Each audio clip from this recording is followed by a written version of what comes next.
The calendar has always been a massively debated subject when it comes to the remnant that want to stay in rhythm with Yahuah. Torah does not use the modern astronomical term new moon the way the world does today.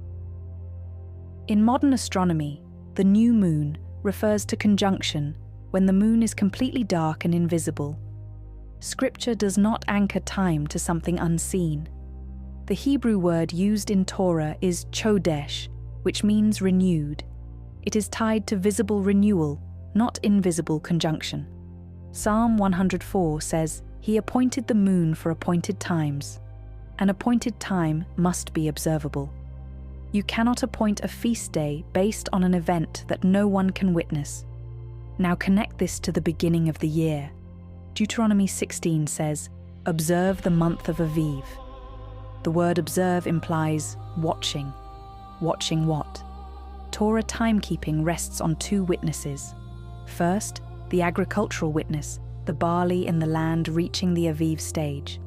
Second, the lunar witness, the renewed visible crescent. The month begins when the renewed moon is sighted, meaning the first visible sliver after conjunction.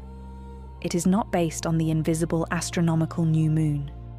If it were invisible, there would have been no way for ancient Yasharal to observe it without modern calculations. Scripture does not require telescopes.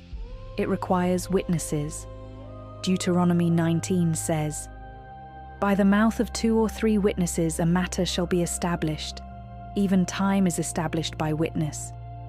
When the barley in the land of Yasharal reaches the Aviv stage, the next visible renewed crescent begins the first month. Passover is then observed on the 14th day of that month at evening. Leviticus 23 says, "In the first month, on the 14th day of the month, between the evenings, is the Passover to Yahuah." We do not anchor the calendar to conjunction. We anchor it to visible renewal. Now that we understand how the new year begins according to Torah, we must understand what immediately follows. Yahuah did not establish the first month without purpose. The first month carries his appointed times. Leviticus chapter 23 calls them the appointed times of Yahuah, set-apart gatherings which you are to proclaim at their appointed times. These are not man-made holidays. They are not cultural traditions. They are his calendar appointments. The first appointed time in the first month is Passover. Leviticus chapter 23 says, "In the first month, on the 14th day of the month between the evenings, is the Passover to Yahuah." Passover remembers deliverance from Mitzrayim and points prophetically to Yahusha as the Lamb. Immediately after Passover begins the Feast of Unleavened Bread.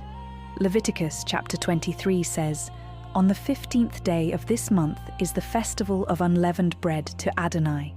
7 days you eat unleavened bread.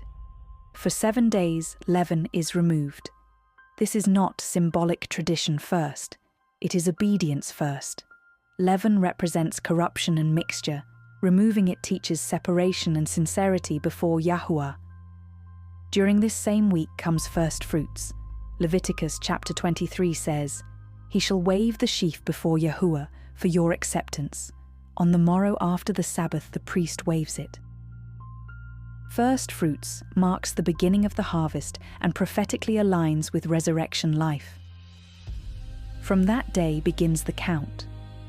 Scripture says to count 7 complete Sabbaths from the day after that Sabbath. Count 50 days to the morrow after the 7th Sabbath. That 50th day is Shavuot, also called weeks. Shavuot is not randomly dated. It is counted. It flows from first fruits. The spring feasts move in order, not independently. First comes redemption through the Lamb. Then comes cleansing through unleavened bread. Then comes resurrection and new life through first fruits.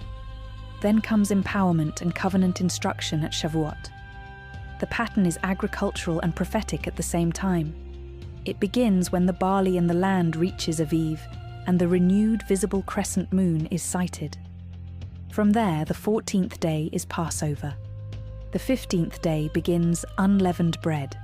First fruits occurs during that week on the day after the Sabbath. Then the count begins toward Shavuot. Yahuah's calendar is not chaotic. It is structured, witnessed, and counted. These are his appointed times.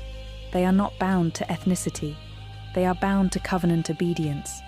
When we align ourselves with his timing, we are not adopting tradition. We are returning to his rhythm. For more information, visit our website